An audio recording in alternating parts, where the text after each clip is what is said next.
अ, कवि श्री अवधेश कुमार जौहरी जी, जिनकी 4 लाइनें मैंने गजल की ली है, उसी से मैं उनका स्वागत करूंगी।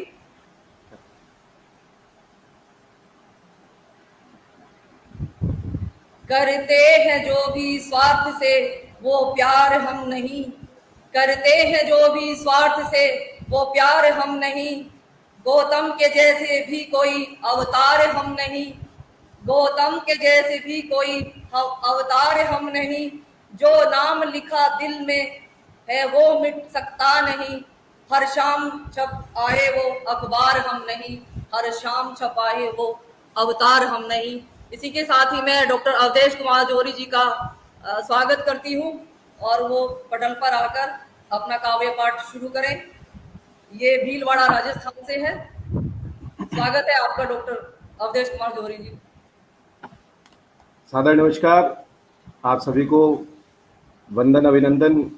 मैं डॉक्टर अवधेश कुमार जौहरी भीलवाड़ा राजस्थान से आप सभी का हार्दिक अभिनंदन और स्वागत करता हूं।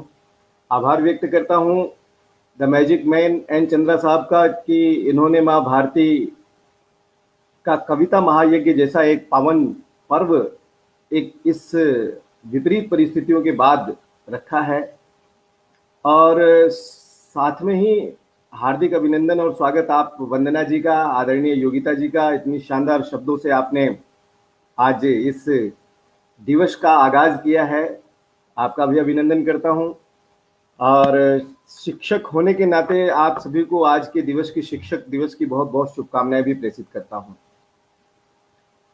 आज का जो ये दिवस है निश्चित रूप से पावन पर्व के रूप में है और आज के दिवस की प्रासंगिकता इस बात से भी तय होती है कि हम उस महायुग के लिए जुड़े हुए हैं, उस कार्य के लिए जुड़े हुए हैं जिसकी वजह से हमारा अस्तित्व है, हिंदी भाषा। मैं मेरे काव्य पाठ की शुरुआत माँ सरस्वती को, मैं समझता हूँ आज सुबह सुबह ये अगर मुझे पहला मौका मिला है तो माँ सरस्वती की वंदना से और मेरे किरदार के एक शेर से मैं मेरे इस काव्य पाठ की शुरुआत करता हूँ। स्वागत है कि मैं जौहरी हूं, मुझे मालूम है कौन पत्थर नगीना है। कि मैं जौहरी हूं, मुझे मालूम है कौन पत्थर नगीना है। मेरी तकदीर में तो बस मेहनत और पसीना है। और मेरे बच्चों ने कब मांगी थी मुझसे एक भी गुल्लक। मेरे बच्चों ने कब मांगी थी मुझसे एक भी गुल्लक। वो कहते हैं कि जीना है तो अपने दम पे जीना है। वो कहते हैं क्या बात, कि जीना है तो अपने दम पे जीना है। ये मेरे किरदार के शेर से माँ सरस्वती की वंदना के साथ में मैं आज के दिन की शुरुआत करना चाहता हूँ, मेरे काव्य पाठ की शुरुआत करना चाहता हूँ। मुझे पटल ने जो भी समय दिया है उस समय के अंदर मैं मेरे काव्य पाठ को समाप्त कर दूंगा और इस महायज्ञ में मेरी आहुति लगी है, इसके लिए आयोजक मंडलों का मैं आभार व्यक्त करता हूँ। बहुत बहुत आभार। माँ वीणा की एक आराधना के साथ में मैं इस कार्यक्रम की शुरुआत करता हूँ। जय जय जय हे वीणा पाणी, जय जय जय हे वीणा पाणी। शिव कल्याणी मात भवानी, शिव कल्याणी मात भवानी। जय जय जय हे वीणा पाणी। 7 स्वरों की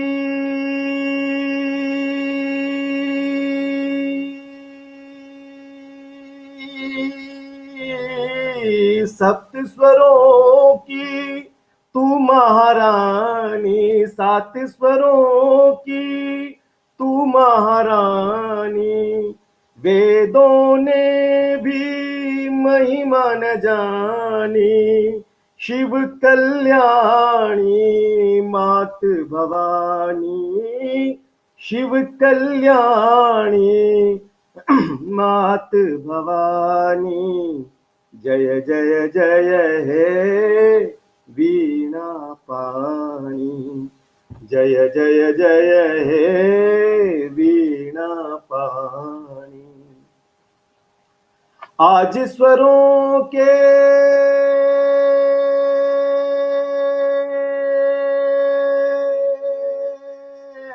आज स्वरों के आज स्वरों के आज स्वरों के दीप जला दो, मन मन मन मन में संगीत जगा दो। आज स्वरों के दीप जला दो, तन मन में संगीत जगा दो।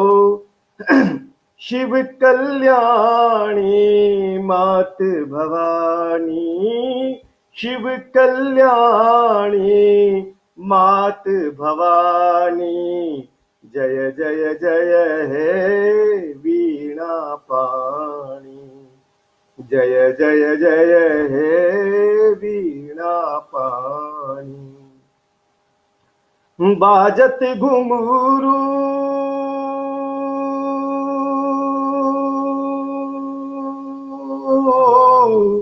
बाजत घुंघरू गाए पायलिया, बाजत घुंघरू गाए पायलिया, झूम रही है सारी नगरिया।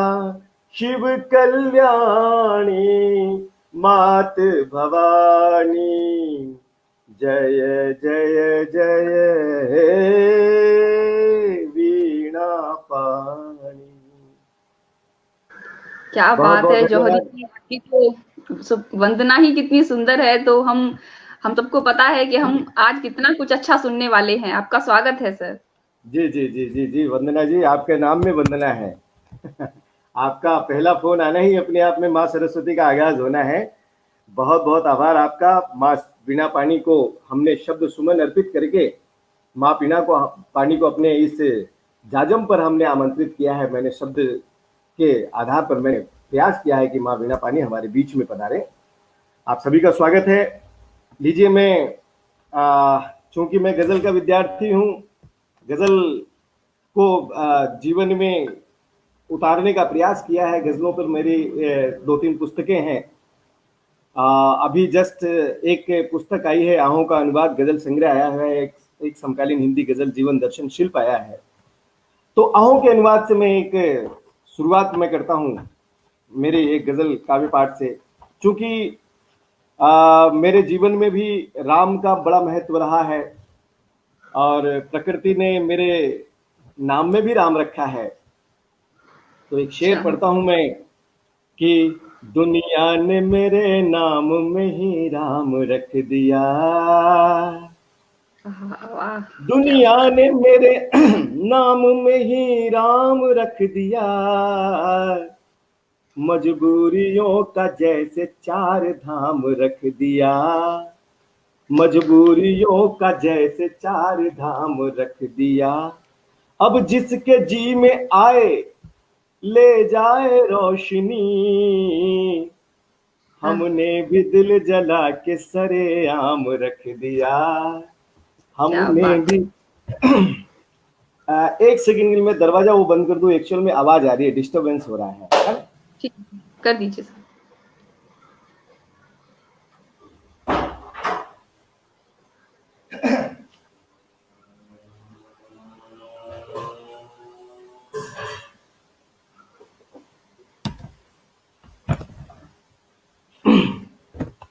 ये मैंने जब गजल लिखी थी तो उस राममय जीवन, क्योंकि राम के व्यक्तित्व को लेकर मैंने बहुत अपने जीवन को राममय भी बनाया था।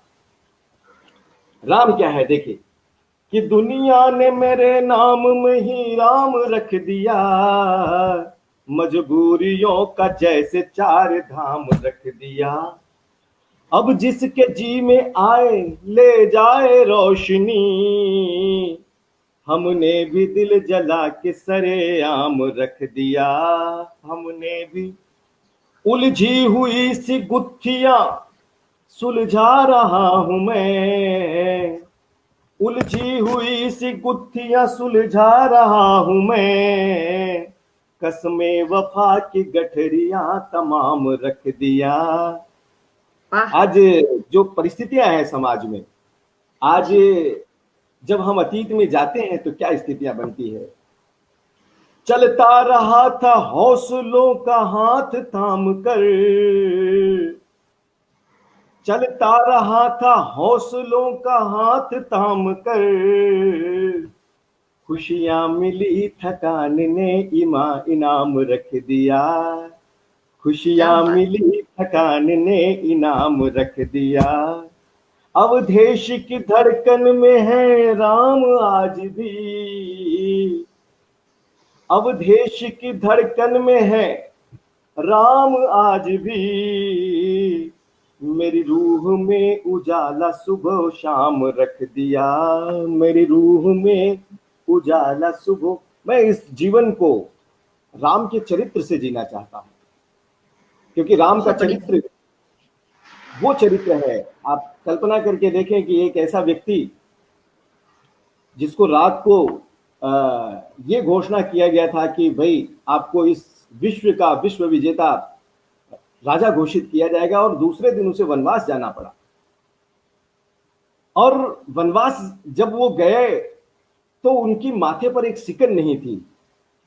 उन्होंने बड़े आत्मीयता से उस विपरीत परिस्थिति को स्वीकार किया। ये हम आज के समय में सबसे बड़ी प्रासंगिकता है हमें सीखने की, जरूरत है हमें।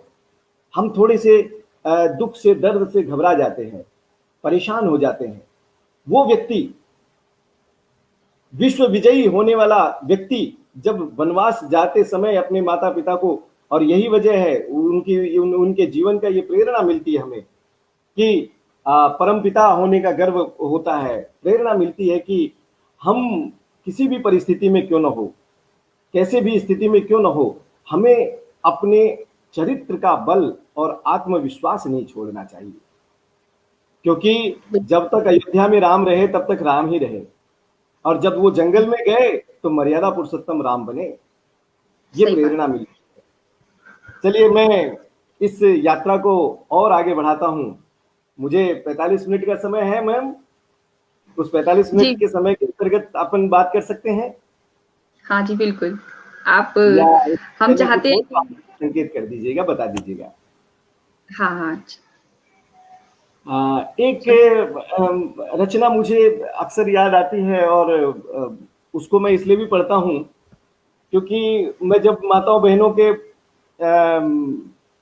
समूह में काव्य पाठ करता हूं तो उनको अपने पिता से बड़ा प्रेम रहता है, माँ के। और एक बात है कि माँ के संदर्भ में बहुत लिखा गया है इस संसार में, बहुत कुछ हिंदुस्तान में लिखा गया है। निश्चित रूप से माँ इस योग्य भी है कि उनके बारे में लिखा जाए, लेकिन पिता को अक्सर पिता के बारे में कम रचनाएं मिलती है। तो मेरी जिज्ञासा रही, मुझे एक प्रेरणा मिली कि मुझे पिता के बारे में लिखना चाहिए, क्योंकि पिता भी उतना ही महत्वपूर्ण योगदान देता है, लेकिन वो नींव की ईंट की तरह रह जाता है। कंगूरे को लोग देख पाते हैं, नींव का ईंट को नहीं देख पाते हैं। और हमारी बेटियां जो होती है, हमारी माएँ जो होती है, हमारी जो बहनें होती हैं, उनको माता से ज्यादा पिता से प्रेम होता है। तो मैंने एक रचना पिता के सम्मान में लिखी है।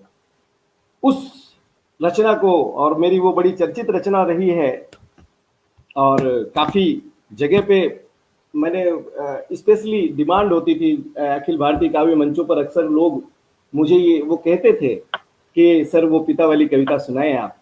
तो मैं वो आपके पास वो पिता की गजल मैं आप लोगों को प्रेषित करता हूँ। स्वागत है सर। हाँ, आभार आपका। क्योंकि पिता इस सृष्टि का निर्णायक है, निर्माणक है। माता का योगदान इस सृष्टि में, हालांकि ऋण तो माता पिता दोनों के ऋणों से नहीं हुआ जा सकता, लेकिन माँ जो है वो इस सृष्टि में सर्वोत्तम हो सकती है और है, लेकिन पिता का भी योगदान उतना ही है। लीजिए, स्वागत है। ऐ मेरे पिता मुझको बनाने का शुक्रिया। एक आत्मनिवेदन है पिता के प्रति, नहीं दे पाया कुछ भी, इस वजह से आत्मनिवेदन करता हूं। ऐ मेरे पिता मुझको बनाने का शुक्रिया, कतरे को समंदर से मिलाने का शुक्रिया, कतरे को समंदर से मिलाने का शुक्रिया, मेरे जहन को अपनी महक से नवाज कर, मेरी जहन को अपनी महक से नवाज कर, यूं जिंदगी का फर्ज निभाने का शुक्रिया, यूं जिंदगी का फर्ज निभाने का शुक्रिया। मेरे की क्या खासियत है देखिए कि हर सांस में बसी है जो खुशबू है आपकी। मैं प्रतिकृति हूं अपने पिता की कि हर सांस में बसी है जो खुशबू है आपकी, लोबान की तरह से जलाने का शुक्रिया, लोबान की खुद को जला दिया उन्होंने और वो खुशबू मुझ में डाल दिया कि लोबान की तरह से जलाने का शुक्रिया। मेरे पिता ने और हर पिताओं ने के हर व्यक्ति अपने पुत्रों को या पुत्रियों को कैसे पालता है। व्यक्ति आपके फटे हुए जूते अगर हो और पिता के भी फटे जूते हों और पिता मार्केट में अपने लिए जूते लेने जाता है और उसको याद आ जाता है कि मेरे बेटे को या बेटी के पास फटे हुए जूते हैं, तो वो अपने जूते नहीं लेता है, वो पहले पुत्र के लिए जूते लेता है। बिल्कुल सही कहा सर आपने। ये स्थितियां बनती है, वो भूल जाता है, वो फटे जूतों में अपना जीवन निकाल देता है, लेकिन अपने बेटे और बेटियों को वो चीज नहीं करने देता है। तब मैंने लिखा है कि भूखे रहे थे खुद निवाला दिया मुझे, भूखे रहे थे खुद निवाला दिया मुझे, रिश्तों के ये दस्तूर निभाने का शुक्रिया, रिश्तों के ये दस्तूर निभाने का शुक्रिया, ऐ मेरे पिता मुझको बनाने का शुक्रिया, कतरे को समंदर से मिलाने का शुक्रिया, सुख दुख में मेरे दर्द में आहों में तुम ही थे। याद करें जब चोट लगती है एकदम माँ या पिता ही याद आते हैं। सही बात है। ऐसे ही चोट लगी संसार ने, इस संसार में कष्ट जो है जब भी मिला है हमें, सबसे पहला व्यक्ति अगर याद आया है भगवान के भी पहले, ईश्वर से भी पहले याद आया तो अरे माँ अरे पिता, वो याद आया। तब मैंने पंक्तियां लिखी है कि सुख दुख में मेरे दर्द में आहों में तुम ही थे, ता उम्र मेरे साथ में आने का शुक्रिया, ता उम्र मेरे साथ में आने का शुक्रिया। जब से समझे एक भ्रांति रहती है गांव और शहरों की बात। मेरे पिता गांव में रहे, गांव ग्रामीण रहे, लेकिन आज मैं शहरों में जो प्रसिद्धि पा रहा हूं, तो मुझे कहीं ना कहीं उस बीज का, उस संस्कारों का सम्मान की वजह से है। तो मुझे इस बात का गर्व है कि मेरे पिता को लोग गांव का कहते हैं, ग्रामीण कहते हैं। अब मैंने लिखी है कि जब से संभाला होश शहरों में आ गए, मेरे पिता को गांव बताने का शुक्रिया, मेरे पिता को गांव बताने का शुक्रिया।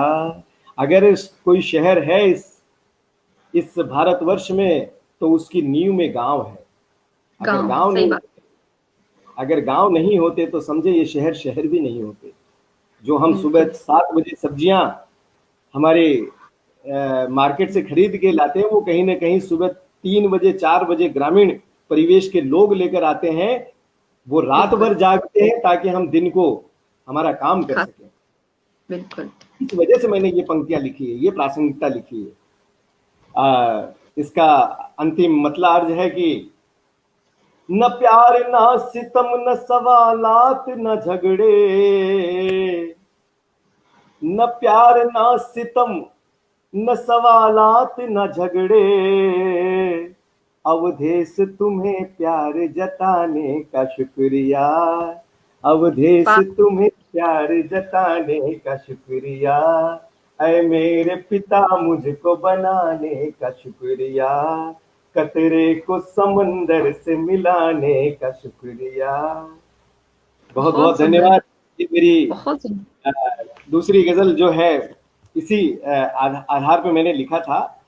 और गजलों के बारे में देखा जाए तो गजल का मायने क्या है? गजल में ये कहा जाता है कि गजल में बंदिशों अल्फाज ही नहीं काफी, जिगर का खून भी चाहिए असर के लिए। सही बात। तो गजल गोई की परंपरा जब मैंने गजलों पे काम करना शुरू किया, गजलों के बारे में एक विदेशी ये काव्य विधा है, लेकिन हमारे हिंदुस्तान में इस कदर सज बस गई है कि हमें ये विदेशी लगती ही नहीं है। इस गजल पर मैंने जब काम किया तो मुझे शिल्प में बड़ी दिक्कत आई। शिल्प, फिर मैंने इस पर पिछले 12 वर्षों से 15 वर्षों से शोध कार्य किया और बहुत अच्छी तरीके से इसके बहरों के बारे में, इसके जितना भी काफिया वगैरह, रदीफ वगैरह है, इन पर खूब काम किया मैंने। और मैंने मालूम किया कि गजल इतना अट्रैक्टिव होती क्यों, कि गजल के बारे में जो बंदिश और अल्फाज जो होते हैं वो कैसे किया जा सकता है। तो जब एक समय बाद गजल में हुआ संसार, क्योंकि बहुत सारे लोग हमारे हिंदुस्तान में गजलों के बारे में जानते नहीं है। जब गजल का नाम लिया जाता है तो वो बोलते हैं साहब क्या नाम, जगजीत सिंह है, गुलाम अली साहब है, मेहंदी हसन साहब है। अब उनको बताना पड़ता है कि भैया ये गजल कार नहीं है, ये लोग तो गजल को गाने वाले लोग हैं, गायक हैं। अक्सर जब मैं मेरी क्लास में रहता हूँ, जब 200-250 की तादाद में जब बच्चे बैठे रहते हैं, और अक्सर मेरी क्लास पढ़ाते पढ़ाते जब हिंदी के सूरदास, तुलसी, सूर है ना, इन लोगों को जब मैं पढ़ाता रहता हूँ तो अक्सर बच्चे जब वो हो जाते हैं, बिल्कुल आराम से तन्मयता से आ जाते हैं, तो वो फिर वो बोलते हैं कि सर एक छोटी सी रचना हो जाए, और फिर वो आत्मीयता में आ जाते हैं। अगर अक्सर पूछते हैं कि सर गजल क्या होता है, गजल क्या, कैसे पढ़ा जाता है, अब वो गजल को समझने के लिए हालांकि इतने बड़े नहीं होते हैं, फर्स्ट ईयर सेकेंड ईयर और फाइनल के बच्चे होते हैं छोटे, अब उनको इतनी समझ नहीं होती, क्योंकि जिगर का खून भी चाहिए असर के लिए। गजल यूनिक है ना। सही बात। तब मैंने गजल ही लिख दी गजल के सम्मान में। अब अरे वाह आपकी अनुमति हो तो बताऊं, पढ़ूं मैं? नहीं सर, बिल्कुल। अरे आपका पटल है सर, आप सब। जी जी जी जी। मैंने फिर, मेरे बच्चे अक्सर पूछते हैं कि सर गजल कैसे बनाते हैं, बहरे क्या होती है, तब मैंने गजल लिखी है कि जिगर के खून से शब्दों के अंगारे बनाता हूं। तब बताया कि गजलें कैसे बनती है, कि जिगर के खून से शब्दों के अंगारे बनाता हूं, फिर उन अंगारों को दहका कर गजल सारे बनाता हूं, फिर उन अंगारों को दहका कर गजल सारे बनाता हूं। पूछते हैं कि गजल कैसे बनाते हो, कि जिगर के खून से शब्दों के अंगारे बनाता हूं, फिर अंगारों को दहका कर गजल सारे बनाता हूं। और इसमें एक शेर है कि हमारा भी कभी परचम रहेगा उस बुलंदी पर,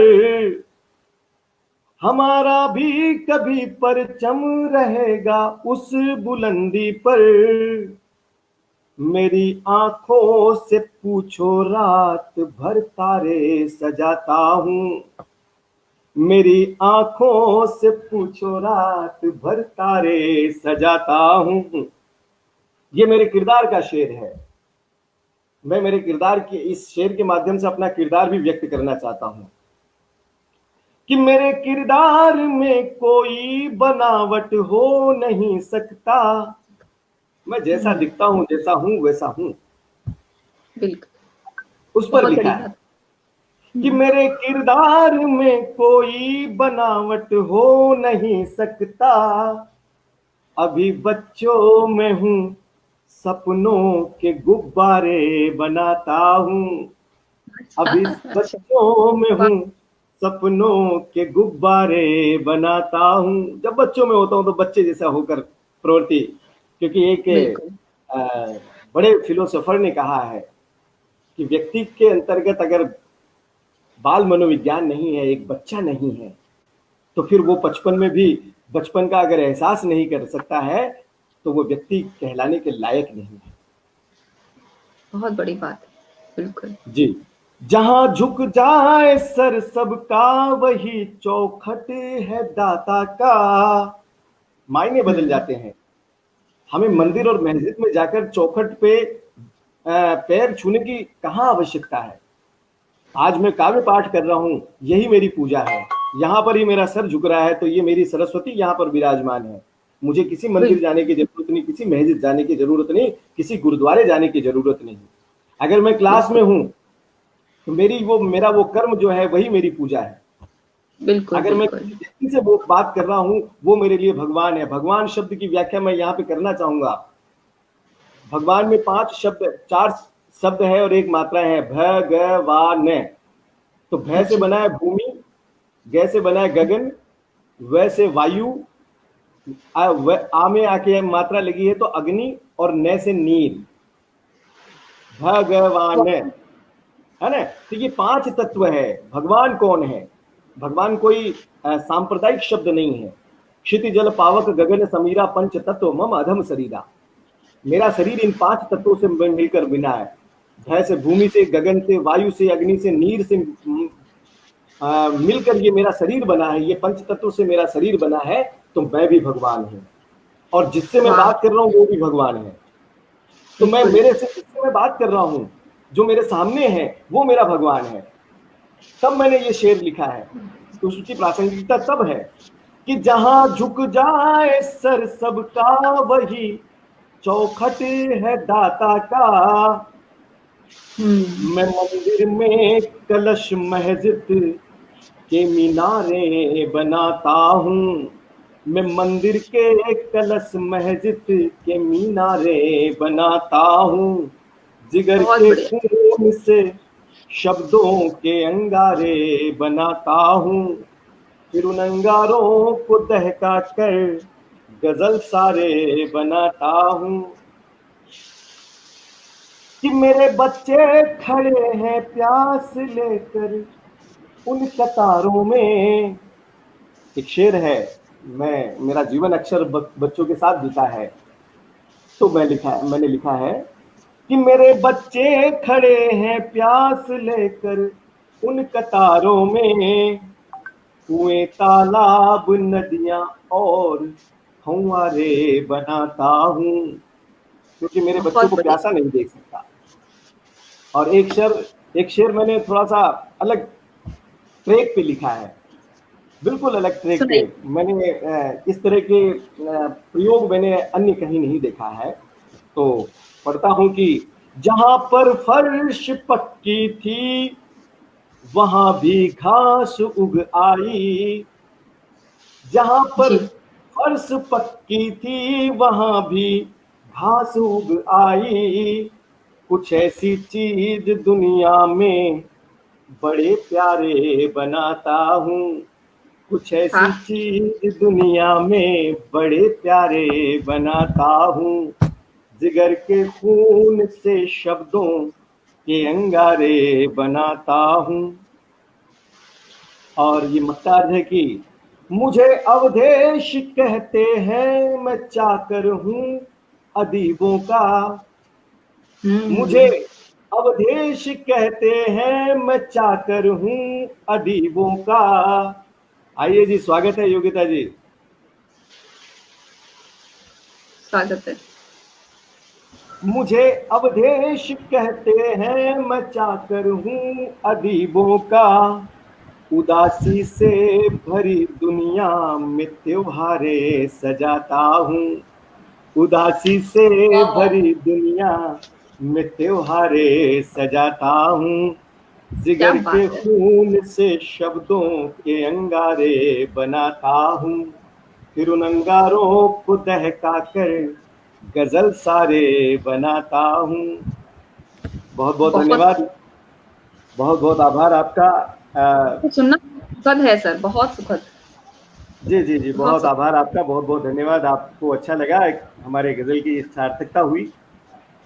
क्योंकि दरअसल साहित्य संगीत कला विहीनम साक्षात पशु पुच्छ विषाणहीनम। साहित्य और कला जिसको प्रिय नहीं है वो मुझे नहीं लगता है कि इस संसार में किसी का वो रहता है। खैर जिसकी जाकी रही भावना, जैसी प्रभु मूरत देखी तिन तैसी। साहित्य क्या है? दरअसल हम जिसके साधक हैं वो क्या चीज है। एक शेर पढ़ता हूं कि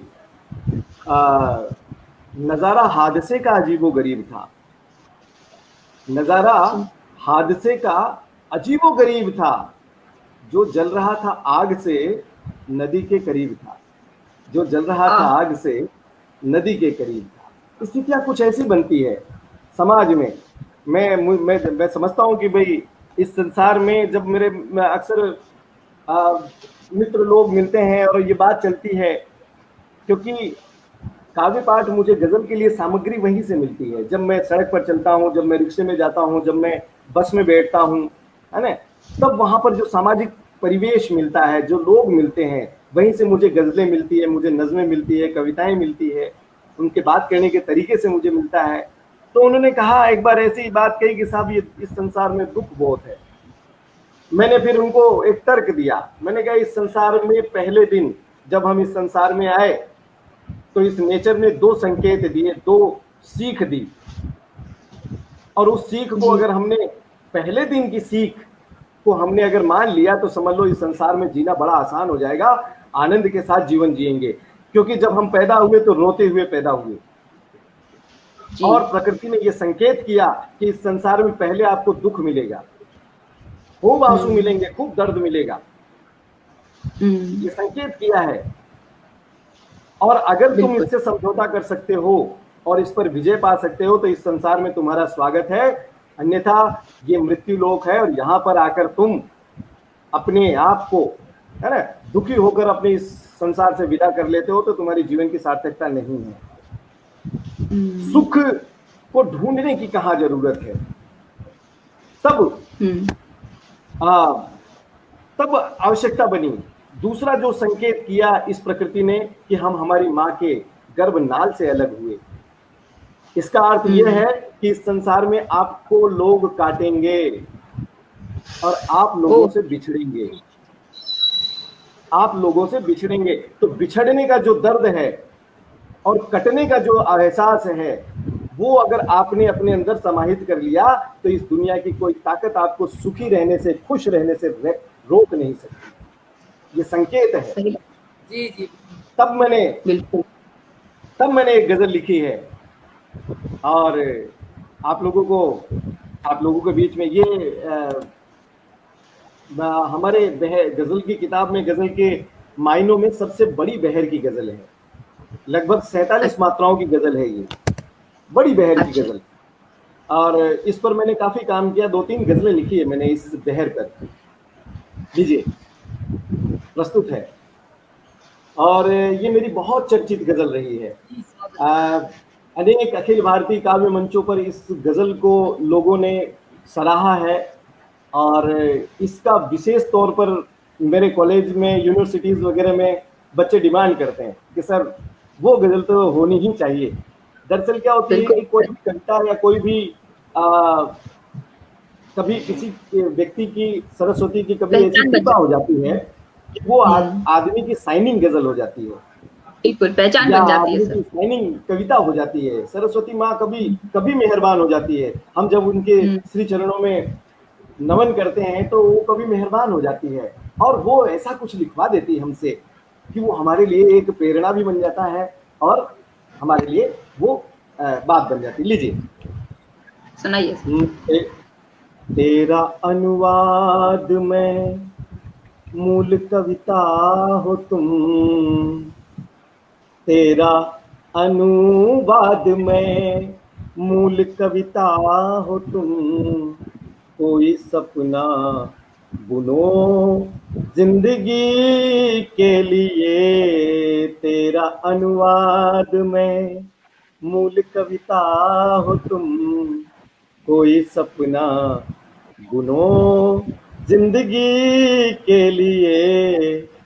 बहुत खूबसूरत, बहुत बढ़िया। मेरे लेखन की हो एक बुनियाद तुम मेरे लेखन की हो, एक बुनियाद तुम, और क्या चाहिए बंदगी के लिए, मूल कविता वाह वाह, हो तुम। बहुत खूब, बहुत खूब।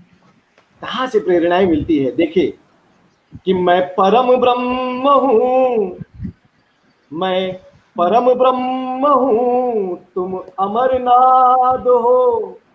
मैं परम ब्रह्म हूँ, तुम अमरनाद हो। मैं अमर शब्द हूँ, तुम अमर काव्य हो। मैं परम हाँ ब्रह्म हूँ, तुम अमरनाद हो। मैं अमर शब्द हूँ, तुम अमर काव्य हो। सोने चांदी की थाली जरूरी नहीं, सोने हम्म चांदी की थाली जरूरी नहीं, दिल का दीपक बहुत आरती के लिए, मूल कविता वाह वाह वाह हो वाह, तुम, बहुत सुंदर। तेरा अनुवाद बहुत में, खूबसूरत आपकी गजल है। मूल कविता। और इसमें मैंने एक शेर लिखा है, किरदार का शेर, कि मैं सुनाइए। पिघलता रहा मोम सा उम्र भर, मैं हम्म पिघलता रहा मोम सा उम्र भर, एक सिरे से वो मुझको जलाते रहे। मैं आहा पिघलता रहा मोम सा उम्र भर, एक सिरे से वो मुझको जलाते रहे। शब्द को राग में डालना सीख लो, शब्द को राग में ढालना सीख लो, दर्द काफी नहीं सादगी के लिए, मूल कविता हो तुम, तेरा अनुवाद में। और एक शेर पढ़ता हूँ, थोड़ा हटकर है ये शेर, और सुनाइए। हाँ, मेरे व्यक्तित्व को संकेत भी करता है ये शेर। जी। जो मैंने पहले बात कही है उस बात पर, बात की प्रासंगिकता है ये शेर, कि सुनाइए। मेरी साथ। अपनी भी मजबूरियां हैं बहुत, मेरी हम्म अपनी भी मजबूरियां हैं बहुत, मैं समंदर हूँ पीने का पानी नहीं। गलत फहमियां ओहो। निकाल देना, एटीट्यूड का शेर है ये।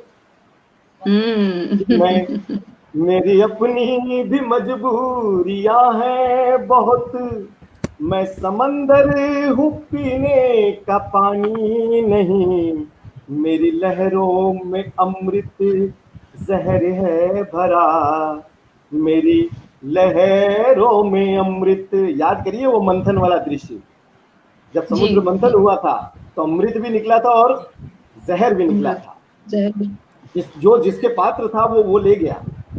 यही वजह है, ये इस व्यक्तित्व इसलिए बताना चाह रहा हूं मैं, क्योंकि जब आदमी किसी से मिलता है तो उसके अतीत में जाने का प्रयास करता है। आप ये तय माने, ये संसार मृत्यु लोक है, यहाँ पे अतीत में हर चीज अच्छी मिले ये आवश्यक नहीं है।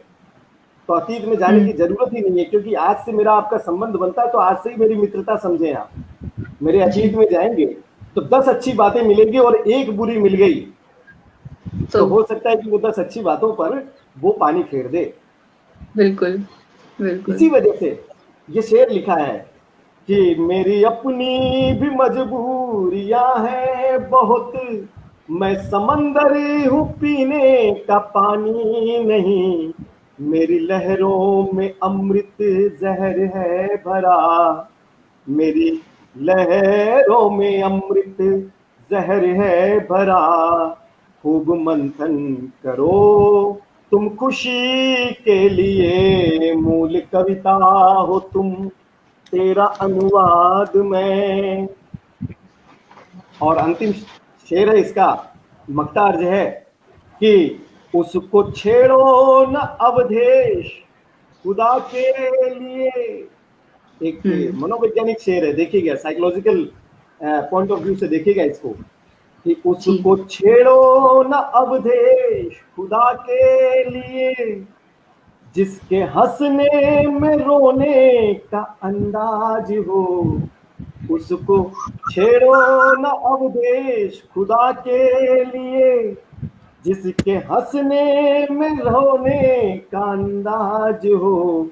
तुम हवा को पकड़ने की जिद छोड़ दो, तुम हवा को पकड़ने की जिद छोड़ दो। गम जरूरी है कुछ जिंदगी के लिए, मूल कविता हो तुम। गम जरूरी है कुछ जिंदगी के लिए, गम जरूरी है कुछ जिंदगी के लिए। बहुत बिल्कुल साहब, बहुत आभार आपका कि इस ये मंच आप लोगों ने एक बड़ा यज्ञ किया है। और निश्चित रूप से शब्द सुमन, ये शब्द ब्रह्म जो हैं, हम लोग शब्द ब्रह्म के उपासक हैं। और गजलों के बारे में मेरा हमेशा प्रयास रहा है कि जो हिंदी गजल है, दुष्यंत के बाद में ये परंपरा चली थी। दुष्यंत कुमार ने साए में धूप जब लिखा, उसके बाद में हिंदी गजल जो है वो प्रकाश में आया, और उसके बाद ये एक यात्रा चल पड़ी थी। मुझे लग रहा है शायद समय अपना है अभी, या आप मुझे संकेत कर दीजिएगा, है ना, बता दीजिएगा कि भाई। नहीं, आप समझ जाइए, आपको पता है 6:45 से दूसरे कभी आएंगे, तो आप समझ जाइए। हाँ, बिल्कुल बिल्कुल बिल्कुल। अगर फिर भी अगर ऐसा कुछ हो तो आप मुझे बता दीजिएगा, क्योंकि ठीक है अपन बात करते समय, क्योंकि आपको इतना अच्छा गा रहे हैं कि मन ही नहीं कर रहा, लग रहा है कि मैं आपको अलग से एक बार और सुनूं। अरे बिल्कुल बिल्कुल, मोस्ट वेलकम। आप बताइएगा, मैं आपको वहां आके सुना जाऊंगा। बिल्कुल सर। जी जी जी जी, बहुत बहुत आभार आपका, बहुत बहुत धन्यवाद आपके। अगर आपको मेरी रचना पसंद आई है तो ये और स्वागत है। जी जी जी, मेरी रचना की सार्थकता है साहब। हिंदी गजलों के बारे में एक मैं थोड़ा सा एक तकनीकी बात कहना चाहूंगा यहाँ पर, कि हमारे काव्य मंचों पर अक्सर गजलों के बारे में लेकर अनेक भ्रांतियां हैं। कुछ लोग हिंदी गजल, उर्दू गजल कहते हैं। गजल तो गजल होती है, अब उसको हिंदी या उर्दू कहने की जरूरत नहीं है। और कुछ लोग तो बाकायदा हिंदी गजलों को सजल के नाम से भी प्रेषित करते हैं। सजल का अर्थ कुछ और होता है। तो मैंने एक लिखी थी कि उर्दू की नर्म शाख पे रुद्राक्ष का फल है। गजल क्या है, उस पर लिखी थी मैंने कि उर्दू की नर्म शाख पर रुद्राक्ष का फल है, सुंदर को शिव बना रही हिंदी की गजल है। वाह, सुंदर को शिव बना रही हिंदी की गजल है। एक शापग्रस्त प्यार में खोई शकुंतला। यात्राएं कहां से निकली है, देखिए क्या बात है। कि एक शापग्रस्त प्यार में खोई शकुंतला, दुष्यंत को बुला रही हिंदी की गजल है।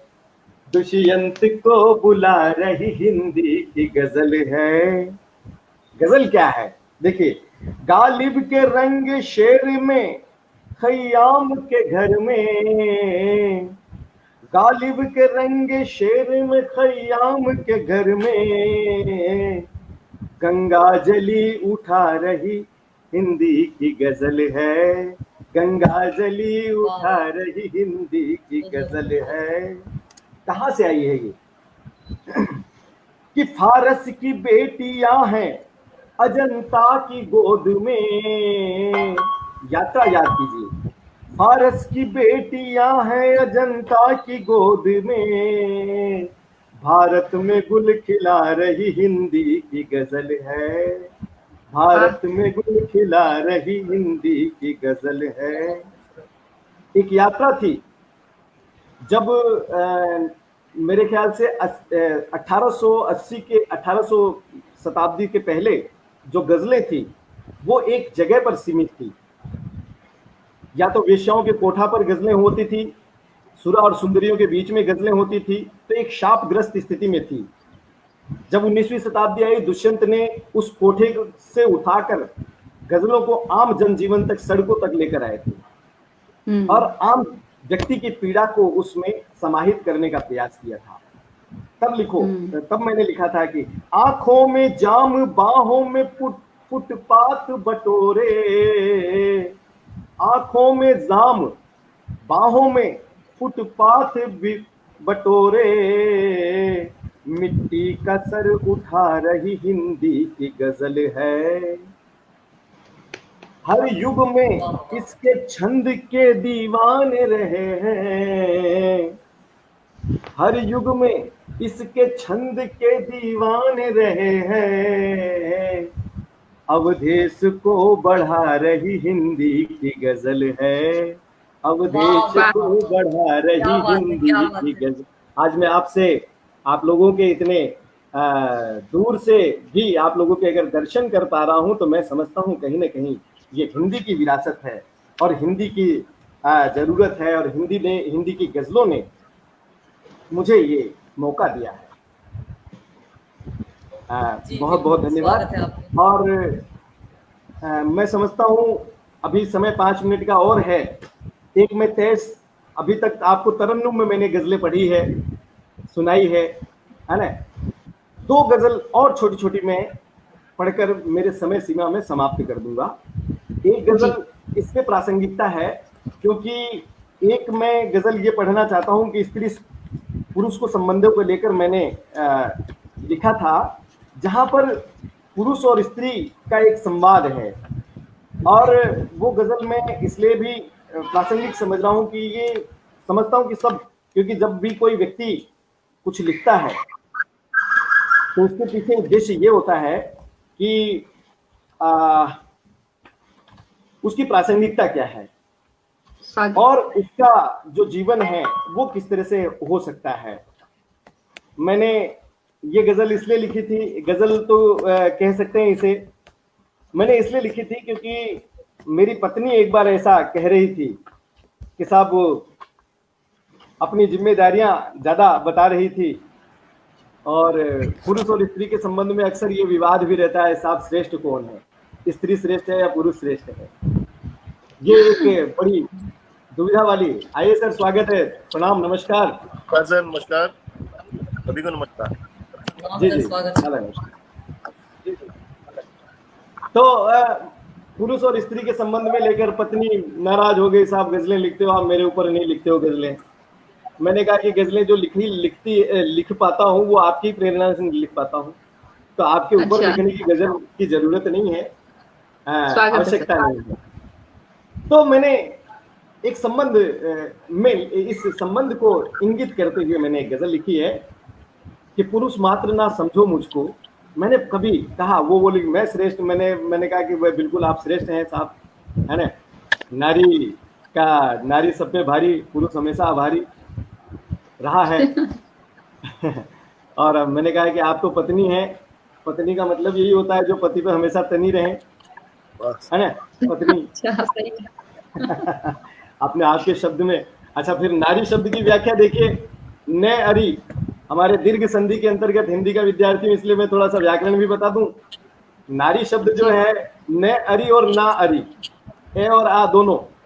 न अरी का मतलब ये हुआ कि नारी किसी की शत्रु नहीं है भैया, अरी अरी ना अरी। अच्छा, ना अरी का मतलब है कि अगर उसने शत्रुता ले लो तो समझो उसके मुकाबले भी कोई शत्रु नहीं है, ना अरी गई। स्वागत है सर, आपका स्वागत है। जी जी जी। तब मैंने लिखा था, देखिए, कि पुरुष मात्र ना समझो मुझको, मैं जीवन आधार प्रिय। मैंने मेरी पत्नी को कहा, और मेरी पत्नी का और मुझसे संवाद है ये कविता बस, कि पुरुष मात्र ना समझो मुझको, मैं जीवन आधार प्रिय, और तुम हो गंगा जल की बूंदे, मैं रत्नाकर धार प्रिय। तुम हो गंगा जल की बूंदे, मैं रत्नाकर धार प्रिय। बिल्कुल तुम मीठा पानी हो, और मैं तो देखो खारा हूं जो पहले ही रहूंगा, रत्नाकर धार हूं, समुद्र का पानी। लेकिन एक बात तय है, जितनी भी दुनिया की नदियां हैं, मिलना मुझ में ही है आखिर तुमको।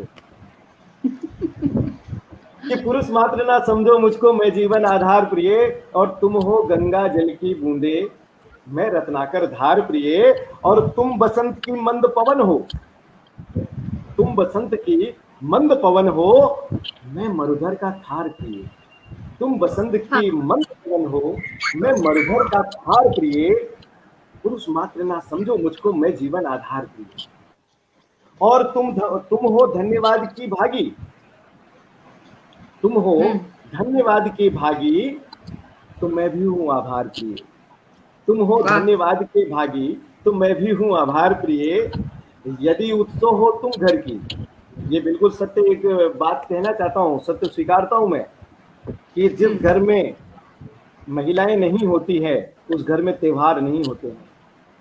अगर बिल्कुल बहनें नहीं हैं, हमारी बहुएं नहीं हैं, हमारी माताएं नहीं हैं, तो समझो वो घर घर तो है, लेकिन वो चार दीवारी है और कुछ नहीं। हमारे घर की त्योहारें हमारी महिलाओं की वजह से सजते हैं, और हमारे यहाँ पे त्योहार तभी हो पाते हैं जब हमारे घर में महिलाएं हैं। तब लिखा मैंने कि तुम हो यदि उत्सव हो तुम घर की। लेकिन ये भी सत्य है, उत्सव मनाने के लिए पैसा चाहिए और सामग्री चाहिए, जो पुरुष ही लाता है। तब लिखा है जी मैंने सर कि यदि उत्सव हो तुम घर की, तो मैं भी हूं त्योहार प्रिय। और पुरुष मात्र ना समझो मुझको, मैं जीवन आधार प्रिय। तुम छंदोबद्ध रचना हो, तुम छंदोबद्ध कविता हो, मैं शब्दों का धार प्रिय। तुम छंदोबद्ध कविता हो, मैं शब्दों का धार प्रिय। पुरुष मात्र ना समझो मुझको, मैं जीवन आधार प्रिय। और तुम समाज की संरचना हो, तुम समाज की संरचना हो, मैं तो बस व्यवहार प्रिय। मैं तो बस व्यवहार प्रिय। तुम जन्मों का भगवत गीता, तुम जन्मों की भगवत गीता, और मैं जीवन का सार प्रिय। तुम जन्मों की भगवत गीता, मैं जीवन का सार प्रिय। पुरुष मात्र ना समझो मुझको, मैं जीवन आधार प्रिय। और तुम्हारी हर एक जीत के पीछे, अब मैंने संकेत करना चाहा इस शेर में कि तुम्हारी हर एक जीत के पीछे स्वीकार मुझे हर हार प्रिय। स्वीकार मुझे हर हार प्रिय। पुरुष बहुत मात्र बहुत ना समझो मुझको, मैं जीवन आधार प्रिय। तुम हो सृष्टि की निर्णायक, तुम हो सृष्टि की निर्णायक, तुम हो सृष्टि की निर्णायक, तो मैं भी हूं संसार प्रिय। तो मैं भी हूं संसार प्रिय। पुरुष मात्र ना समझो मुझको, मैं जीवन आधार प्रिय। बहुत बहुत धन्यवाद, बहुत बहुत आभार। मुझे जो समय बहुत दिया बहुत गया था, सुंदर निश्चित रूप से वो समय हो चुका है। और जी जी जी मैं इस मंच का हृदय तल से आभार व्यक्त करता हूं, और यह विश्वास दिलाता हूं कि आप जब भी मुझे याद करेंगे, मैं निश्चित रूप से आप लोगों के साथ जुड़ने का प्रयास करूंगा। बहुत बहुत आभार। जी बिल्कुल आपको सुनना हमारा सौभाग्य है सर